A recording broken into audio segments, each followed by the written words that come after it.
Morning students, this is the video for ninth class, chapter 5, the fundamental unit of life.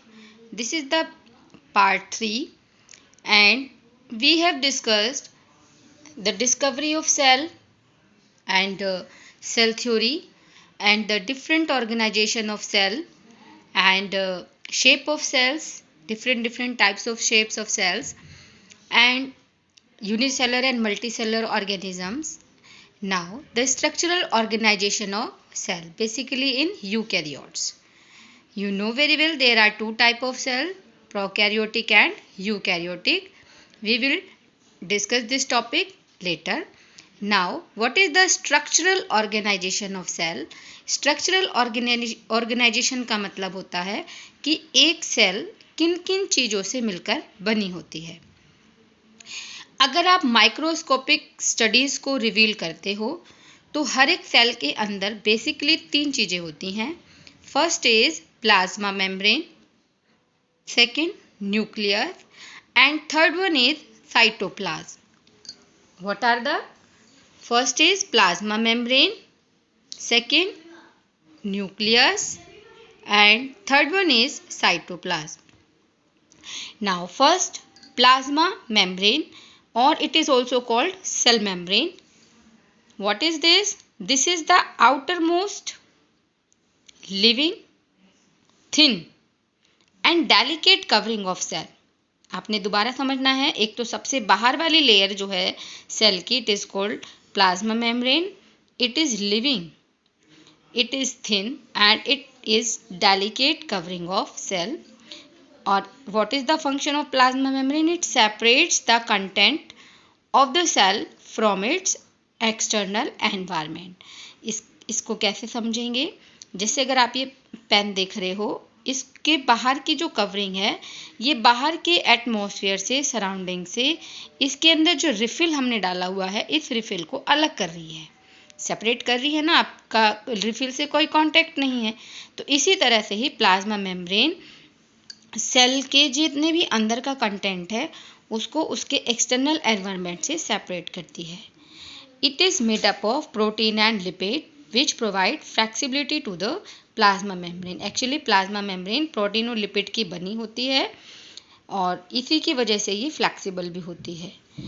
Plasma membrane जो unicellular organism होते हैं उनमें food को अनगल्फ माने निगलना, तो फूड को अनगल्फ करने का और अदर मटेरियल को अनगल्फ बॉडी के अंदर प्रोवाइड करने का, बॉडी से बाहर निकालने का जो एक मेन जो फंक्शन है वो प्लाज्मा मेम्ब्रेन ही करती है और इस प्रोसेस को एंडोसाइटोसिस बोलते हैं। फॉर एग्जांपल इन अमीबा, तो जो फूड है वो इस एंडोसाइटोसिस प्रोसेस के थ्रू ही फूड अमीबा के अंदर, बॉडी के अंदर जाता है। You can understand this with this diagram. This is the plasma, ये आप प्लाज्मा, ये sorry, it is the diagram of amoeba. It is irregular shaped और ये सपोज करो यहाँ कोई फूड पार्टिकल है और ये इसका न्यूक्लियस और ये फूड पार्टिकल। तो जैसे ही अमीबा की सेल फूड पार्टिकल के कांटेक्ट में आती है तो ये बाहर की तरफ ये दो आउटग्रोथ बना देता है, इसको हम स्यूडोपोडिया कहते हैं। और ये जो आउटग्रोथ है ये फूड के चारों तरफ कवर हो जाती हैं और फूड पार्टिकल इसके अंदर कैप्चर हो जाता है। फिर इसके बाद ये स्यूडोपोडिया आपस में मर्ज हो जाएंगे और फूड वैक्यूल की फॉर्मेशन हो जाएगी और इस फूड वैक्यूल पर ऊपर से लाइसोसोम आ जाएंगे जो भी आपने नहीं पढ़े हैं, जिसमें बहुत सारे डाइजेस्टिव एंजाइम्स होते हैं और फिर यहाँ पर फूड वैक्यूल का डाइजेशन हो जाएगा। तो इस तरह से ये आपने देखा, ये जो प्लाज्मा मेम्ब्रेन है ये बाहर वाली जो आप साइड देख रहे हो, this is the plasma membrane. इसी की हेल्प से जो फूड है बॉडी के अंदर गया। तो this is the process of endocytosis. Now अगर कहीं आपको क्वेश्चन आ जाए what is the function of plasma membrane, तो you have to write it allows the entry and exit of the some selective material. Actually plasma membrane मैंने आपको बताया था लिविंग है और ये क्या प्रोडक्ट जाना है, क्या नहीं जाना है, कितना बॉडी के अंदर जाना है, क्या बॉडी से बाहर जाना है, ये सब जो है ऐसे ही नहीं होता। जो मेम्ब्रेन है वो सेलेक्ट करती है, इसी की वजह से ही प्लाज्मा मेम्ब्रेन को सेलेक्टिवली परमिएबल मेम्ब्रेन कहा जाता है। चाहे कंसंट्रेशन ग्रेडियंट कुछ भी हो, दैट मीन्स जैसे मैंने आपको डिफ्यूज़न के फॉर्म में बताया था, दो प्रोसेस होते हैं, diffusion and osmosis, we will discuss now. तो उस प्रोसेस में हम समझेंगे कि हमेशा कभी भी कोई पार्टिकल चलता है तो वो हायर कंसंट्रेशन से लोअर कंसंट्रेशन की तरफ चलता है। लेकिन सेलेक्टिवली परमेबल का मतलब है चाहे कंसंट्रेशन ग्रेडियंट ज़्यादा से लो की तरफ भी क्यों ना हो, लेकिन अगर मेम्ब्रेन को सेलेक्ट नहीं है वो पार्टिकल, तो it will not carried out by this plasma membrane. Plasma membrane also helps to maintain the shape of the cell. It acts as a mechanical barrier. बाहर की तरफ है तो मैकेनिकल बैरियर, यानी बाहर से कोई शॉक वगैरह लगता है, कोई इंजरी है, तो उससे भी प्लाज्मा मेम्ब्रेन बचाती है। और जितना भी इंटरनल कंटेंट है सेल के अंदर उसको भी लीक आउट होने से बचाती है, क्योंकि प्लाज्मा मेम्ब्रेन से बाहर कुछ नहीं जा सकता, वो खुद ही से सेलेक्ट करके उसको बाहर भेजती है। It protects cell from microbes and germs also. और जितना भी एक्सचेंज ऑफ मटेरियल होता है सेल के लिए वो सब प्लाज्मा मेम्ब्रेन की उसमें ही होता है, उसी के थ्रू जो है सेल के आर पार जाएगा। अच्छा, सेल मेम्ब्रेन में दो प्रोसेस हैं जिससे कोई भी ट्रांसपोर्ट होता है, एक है डिफ्यूज़न, एक है ओस्मोसिस, जो मैंने अभी आपको बताया था। डिफ्यूज़न क्या प्रोसेस है?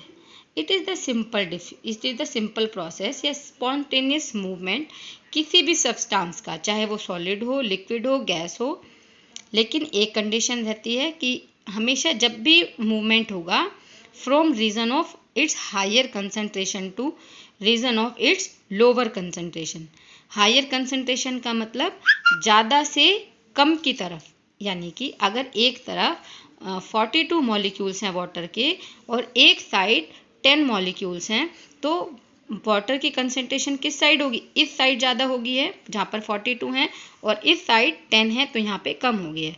तो हायर कंसंट्रेशन से लोअर, जहाँ ज़्यादा से हमेशा कम की तरफ चलेगा, ये कंसंट्रेशन का मीनिंग हो गया। एग्जाम्पल्स, जैसे हमारी बॉडी में कहाँ देखने को मिलता है इस तरह का डिफ्यूज़न, इसको बड़े ध्यान से समझेंगे और इसको समझने के लिए मैं एक छोटे से डायग्राम की हेल्प ले रही हूँ। आप सपोज करो कि एक सेल है, ये जो मैंने बॉक्स बनाया है, ये आप ये समझो कि यहाँ पे ये एक सेल है। जब सेल फंक्शन करती है तो उसमें CO2 बनती है। तो एक तरह से आप समझ लेंगे CO2 यहाँ पर सेल के अंदर बहुत ज़्यादा है और बाहर ये ब्लड के कांटेक्ट में है, और ब्लड में कंसंट्रेशन CO2 की कम है, लेकिन ऑक्सीजन की जो कंसंट्रेशन है वो ज़्यादा है। तो क्या हुआ? अब CO2 की कंसंट्रेशन सेल के अंदर ज़्यादा है, बाहर कम है, तो CO2 कहाँ से मूव करेगी? हायर टू लोअर, यानी अंदर से बाहर की तरफ मूव करेगी। This is the diffusion.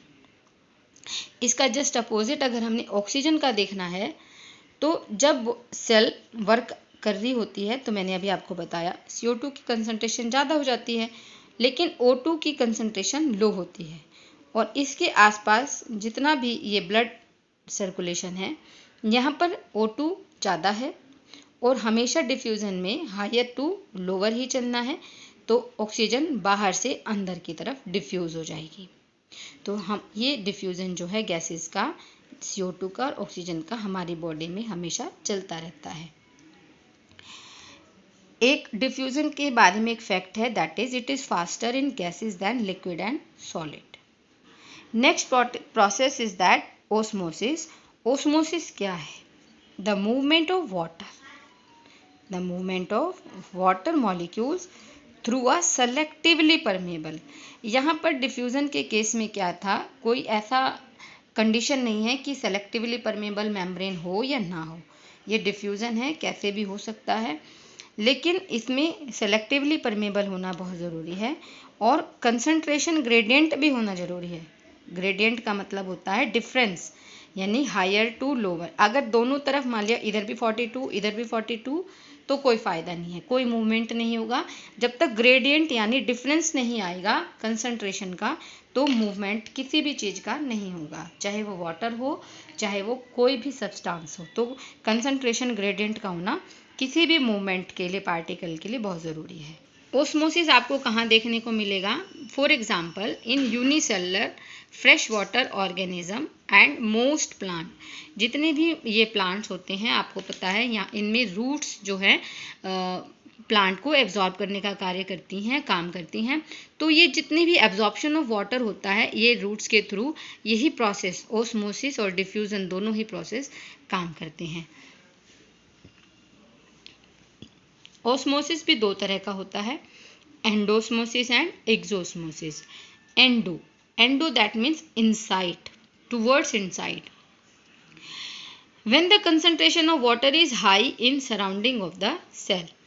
जैसे कोई सेल है, जैसे ये मैं आपको डायग्राम दिखा रही हूँ, सेल है, ये सेल आप देख रहे हो और इसके आसपास जिसमें ये रखी हुई है इसमें जो कंसंट्रेशन है वाटर की वो ज़्यादा है, सराउंडिंग में ज़्यादा है अंदर के कंपैरेटिवली।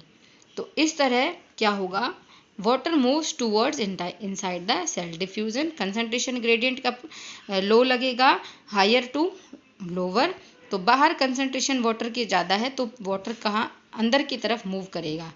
और जब ओस्मोसिस टूवर्ड्स इनसाइड होता है, अंदर की तरफ चलता है, तो इस प्रोसेस को एंडोस्मोसिस बोलते हैं।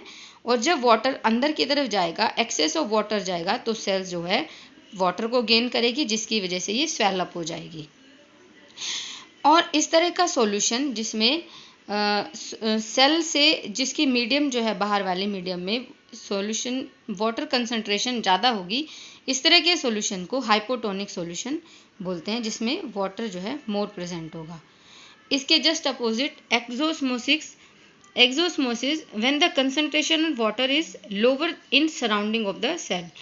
Just opposite is that you can see in the diagram, this is the cell जिसकी जो सराउंडिंग में जो है, इस सराउंडिंग में अगर वाटर कंसंट्रेशन कम है और सेल में वाटर कंसंट्रेशन उसकी सराउंडिंग की कंपेरेटिवली ज़्यादा है, तो according to low higher concentration to lower concentration, तो वाटर जो है अंदर से बाहर की तरफ मूव करेगा जिसकी वजह से जो ये सेल है वो श्रिंक हो जाएगी।